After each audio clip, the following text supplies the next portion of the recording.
বিশেষ দিন নারী দিবস এবং খুব ভালো লাগছে যে ম্যাডাম আসে আমাদের সঙ্গে সময় কাটিয়েছে এবং যখন খেলাধুলা করেছি তখনও চ্যালেঞ্জিং ছিল, এখনও আছে। ইনশাল্লাহ দোয়া করবে সবাই যাতে আমি ভালো করতে। তো আমার সবসময় একটা গোল ছিল যে আমি যতদিন বাংলাদেশ টিমে খেলবো এবং আমার নেতৃত্বে আমার গোল ছিল যে আমি বাংলাদেশ টিমকে বড় একটা কিছু এনে দিই। 2018 সালে যে এশিয়া কাপটা চ্যাম্পিয়ন হয়েছে, ওটাই আমার কাছে মনে হয় সব থেকে স্মৃতিজনক। বিশেষ একটা দিনে আমাদের চেয়ারম্যান ম্যাডাম এসেছে, খুবই ভালো লাগতেছে, সবাইকে অনেক উৎসাহ দিয়েছে এবং ফুলের তোড়া দিয়েছে।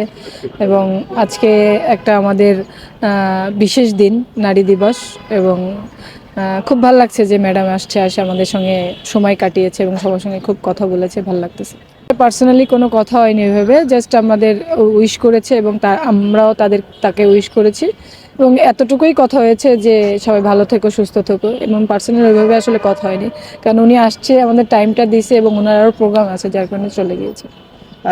সিলেক্টর হিসেবে কাজ করছি, খুব ভালো লাগছে। যেরকম আমি 4টা ডিভিশন থেকে 18-এর আমি সিলেকশন করে এসেছি, মানে খুব ভালো আছি এবং এনজয় করছি জায়গাটাকে। আসলে ক্রিকেট ছাড়ার পরে যে জায়গাটা এখন পেয়েছি, এনজয় করছি এবং এখানে চ্যালেঞ্জিংও আছে এবং জেনে শুনেই আমি এখানে এসেছি এবং ভালো লাগছে যে না, চ্যালেঞ্জিং মুখে হতে পারছে।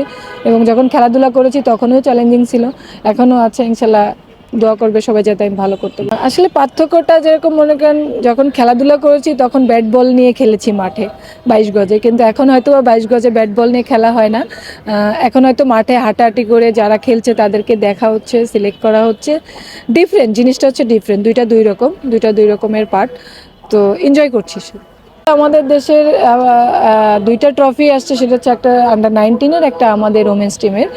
তো আমার সবসময় একটা গোল ছিল যে আমি যতদিন বাংলাদেশ টিমে খেলবো এবং আমার নেতৃত্বে আমার গোল ছিল যে আমি বাংলাদেশ টিমকে বড় একটা কিছু এনে দিতে পারি। আল্লাহর অশেষ রহমত, সেটা হয়তো বা পেরেছি। আমার কলিগরা আমাকে হেল্প করেছে, আমার টিমমেটরা হেল্প করেছে এবং আমার সাথে যারা কোচ স্টাফ যারা ছিল, অফিসিয়াল সবাই হেল্প করেছে। এবং সেই টাইমটা হচ্ছে ফাহিম স্যার ছিল আমাদের সঙ্গে ম্যানেজার হিসেবে। আমরা 2018 সালে যে এশিয়া কাপটা চ্যাম্পিয়ন হয়েছি, ওটাই আমার কাছে মনে হয় সব থেকে স্মৃতিজনক।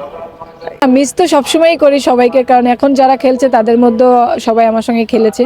মিস তো করি, কারণ ক্রিকেট থেকে যেহেতু ছেড়ে দিয়েছি খেলাটা, তো মিস তো অনেক কিছুই করি।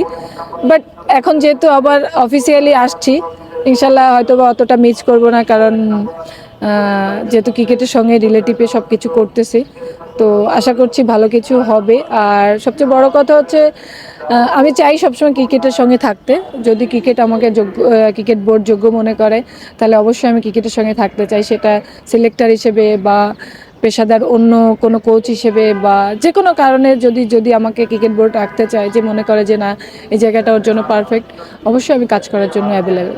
ক্রিকেট ছাড়ার পরেও যে আমি মেয়েদের সঙ্গে কাজ করতে পারছি এবং মেয়েরা আমার সঙ্গে ডিসকাস করতেছে, ভালো লাগে। এবং আমিও যাই তাদের সঙ্গে ডিসকাস করার জন্য। কারোর যদি মনে হয় ভুল দেখতে পাচ্ছি আমি, যেমন বলিংয়ে আমাদের বলিং কোচ আছে, বাট তার কাছ থেকেও পারমিশন নিয়ে আমি যাই। বাট আমার এটা পারমিশন আছে যে আমি যেতে পারবো, বাট তারপরেও আমার কাছে মনে হয় যারা স্টাফ আছে, কোচিং স্টাফ, অবশ্যই তাদের কাছ থেকে আমার পারমিশন নেওয়া উচিত। তো তাদের কাছে যখন বলি, তারা আমাকে হেল্প করে, বলে ঠিক আছে, কোনো সমস্যা নেই।